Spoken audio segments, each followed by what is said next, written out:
thanks for joining us. You know, the first time I saw you, you were talking about how hard a guy was going to have it after being caught for, I guess, child porn, really. It was a YouTuber, a big YouTube singer. I can't remember the guy's name. You probably know who I'm talking about. Oh, yes. He was getting girls on Instagram to send him pictures of them naked, doing like butt clench things, and they were underage girls. Yeah, very young, like 13, 14, stuff like that, teenagers. And he's a pretty young man or whatever. I guess he's probably anyway. I remember hearing you just say over and over again, my God, this guy had it out. He had everything going for him, and now he's just fucked up. It was, you know, it's too bad, but it's the kind of observation just makes you go, wow, that is true. I saw you also interviewing. It's a long conspiracy theory kind of an interview. Are you with all that, like everything that your guest was saying? Platform is to discuss crimes, true crimes, human rights violations, that kind of stuff. So, David Icke, I've followed him now for about 20 years, read some of his books. They're very popular in prison. And as an interviewer, I'm here to share my platform and let people get their views out and people to comment and discuss and take it from there. So, everything he says, no, but a lot of what he says, yes. For example, 9/11. I was trading in the stock market. I was options principal, which is a esoteric division of the securities market that not many people understand. So options are like derivative securities. I had the license for that in my office. Before 9/11, trades start coming in the options market that the airlines are going to go down. And this was actually headline news in America after 9/11.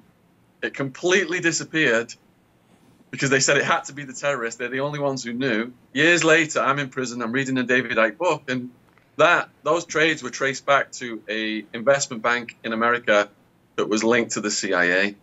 Mm-hmm. You mentioned that yes, during the interview, and it's stunning that we don't get the news on that. You know, you would think that somebody. Oh, hold on. Let me get this straight. So the CIA had some investment in the World Trade Center, and they pulled it before the attacks? It was airline stock. People were short selling it, I think, expecting the value to go down, and they made a ton of money, and they traced those sales back to the CIA. Is that right? Do I have that right? Yeah. So, you know. They were purchasing put options, which is the equivalent of short selling, but you put up capital and you make hundreds of percents in return. So every single day, those put options were trading an average daily volume. And then in the days before 9/11, that average daily volume went. Now, does that ever happen any other time? Like just randomly? No, because it happened with the insurance companies. It happened with all kinds of businesses related to 9/11. So it was massive case of insider trading, and your news reported it as terrorist insider trading. These trades will be traced. We will get to the bottom of this. It had to be the terrorists. They're the only ones who knew. And then it completely disappeared out of the news once the tracing began.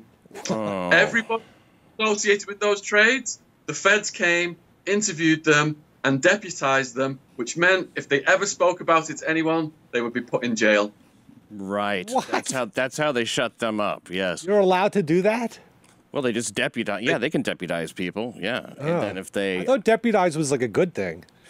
Until you want to like go public with bad information, I guess, unpopular information. Now, the CIA, I guess, was involved in trying to spur on a series of, I guess, regime changes, right? Like Libya, Iran, Iraq, and now it's supposed to be Iran.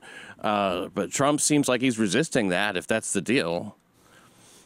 Yeah, according to Ike, it's just a continuization of colonialism and the empire. And, us Brits used to do that, and it was handed over to America. So, yeah, Trump, as far as I'm aware, started any new wars, unlike his predecessors. The bombing has continued in many of the countries, but it's not been exacerbated. I just watched that series on Netflix, Vietnam, the documentary, multiple series. And you see some of those presidents, they get in there and they want to stop the war. And then later on, they're carpet bombing and they're just going gun.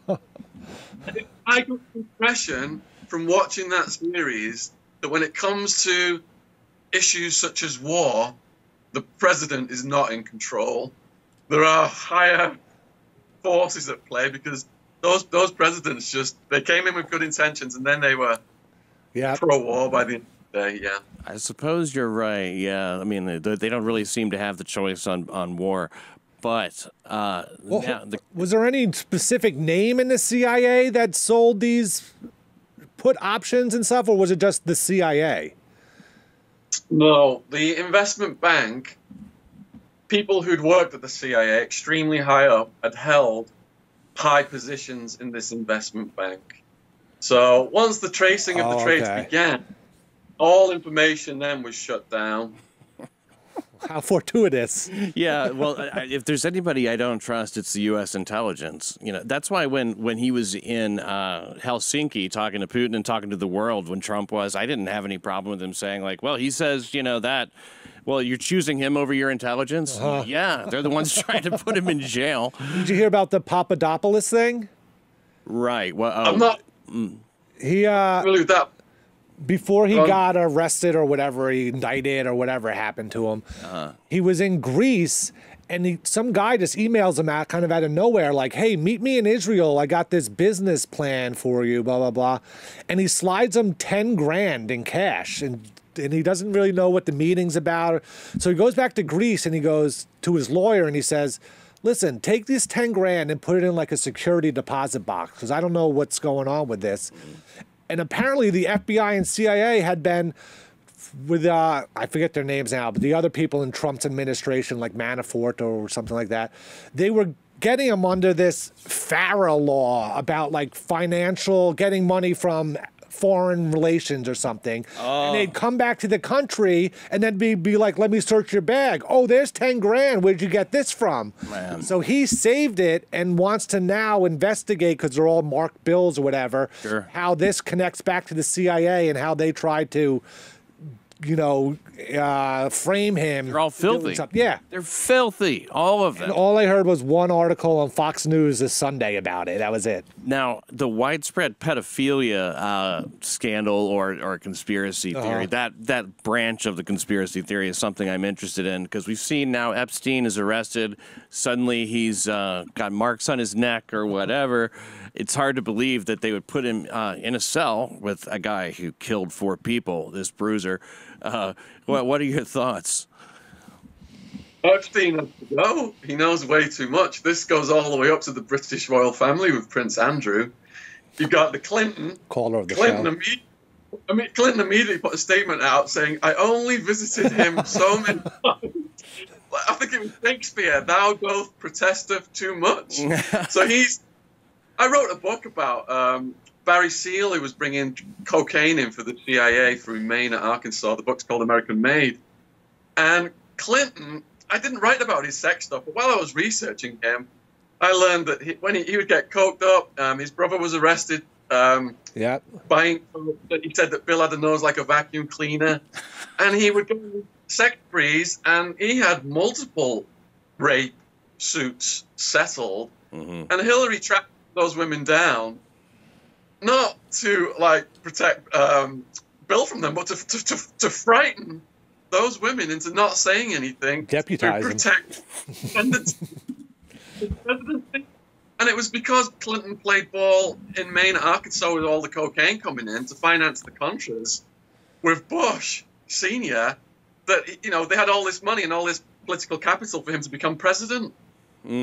My God. And so he's been to on the Lolita Express and to the Pedophile Island a number of times. Pedophiland.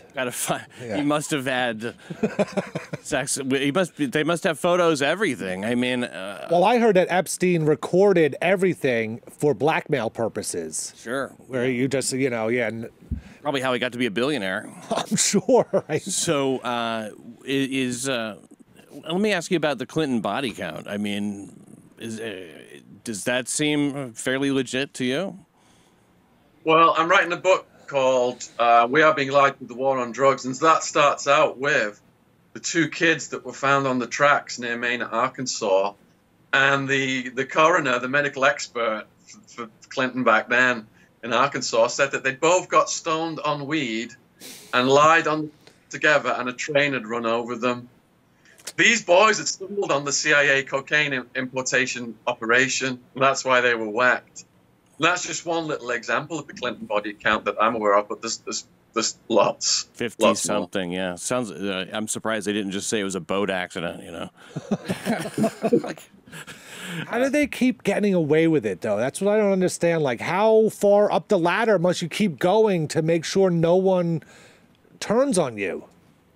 It's called elite deviance. And if you have that much power, you then feel you are invincible, and you have cronies that are doing these things with you, and that they will bail you out at the end of the day.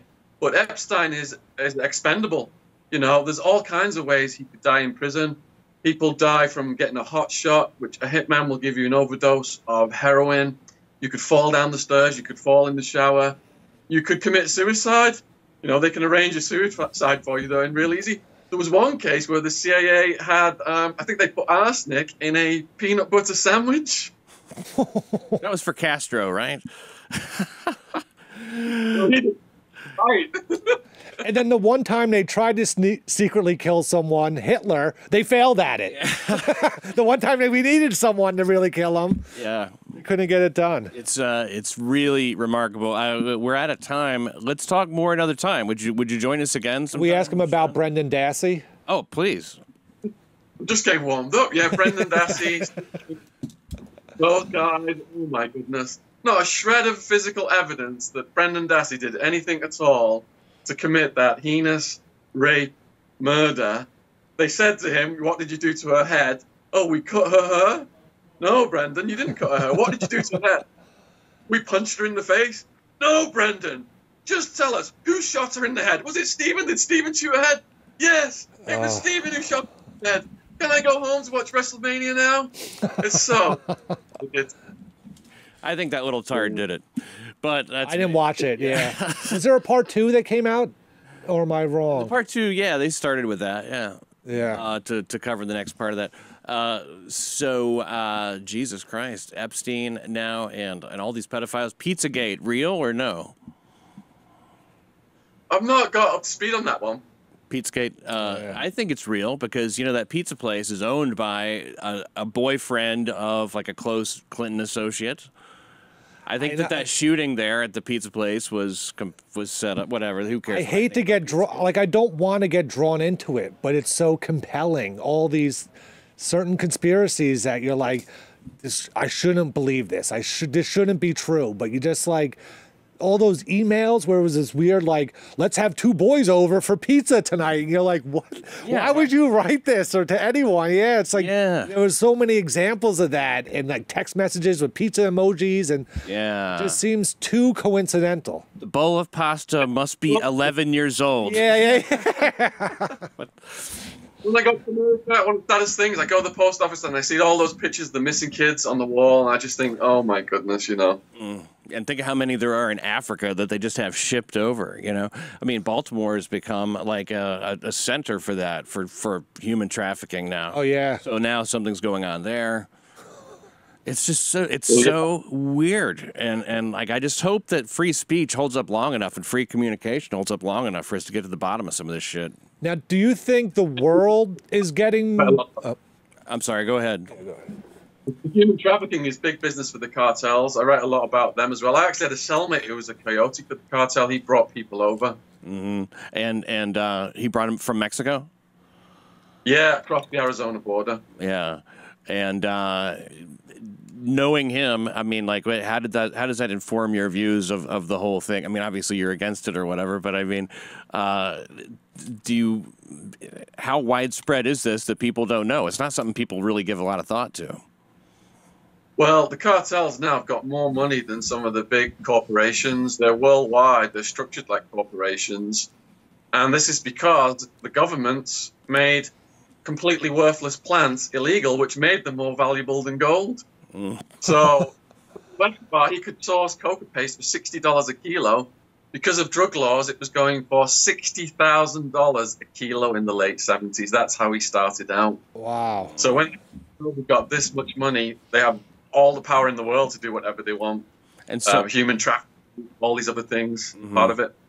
And Afghanistan, that's where all the poppies are. So basically, our intelligence is in the heroin business, right? I mean, they seem to protect that a lot.